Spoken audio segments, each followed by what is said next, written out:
पिछले 10 दिनों से मैं जेल के बाहर हूँ और मुझे बड़ी सुकून की नींद आ रही है।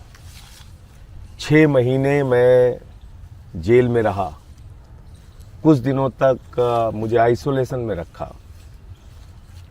प्रधानमंत्री जी ने शायद अगर ये मौका नहीं दिया होता तो मैं अपने आप से मुलाकात नहीं कर पाता। मैं उन तमाम महापुरुषों से मुलाकात नहीं कर पाता। मैं उन तमाम क्रांतिकारियों के साथ बातचीत नहीं कर पाता जिनके बारे में मैं सुनता था, कहानियां पढ़ता था। उनसे मेरी मुलाकात हुई, क्योंकि जब एकांत में आदमी होता है तो उसको बहुत कुछ सोचने समझने का, चिंतन करने का मौका मिलता है। मैंने नेल्सन मंडेला जी से मुलाकात की। क्या शानदार क्रांतिकारी जीवन था उनका। मैंने शहीद आजम भगत सिंह जी से मुलाकात की।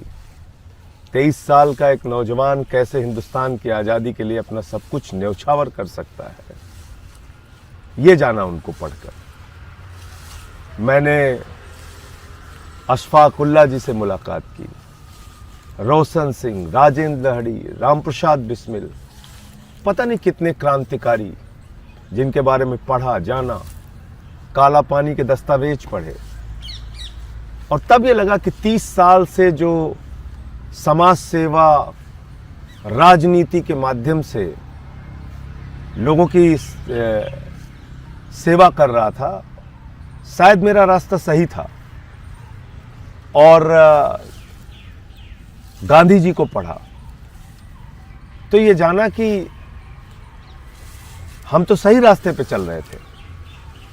शायद ये 6 महीने के जेल का सफ़र नहीं होता तो मैं ये नहीं सोच पाता कि मैं जो कर रहा था, जिस संघर्ष के रास्ते पे चल रहा था, वो कितना सही है या गलत है।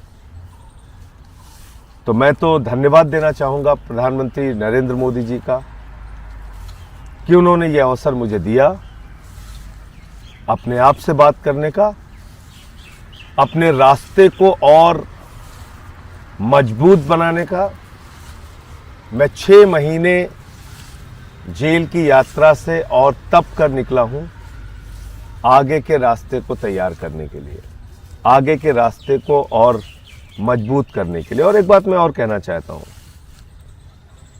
कि हो सकता है कि आज बहुत सारे माध्यम बिक गए हों, लेकिन इतिहास कभी नहीं बिकता।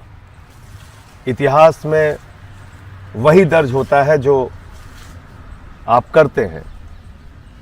क्या सच है, क्या गलत है, ये लोग तय करेंगे।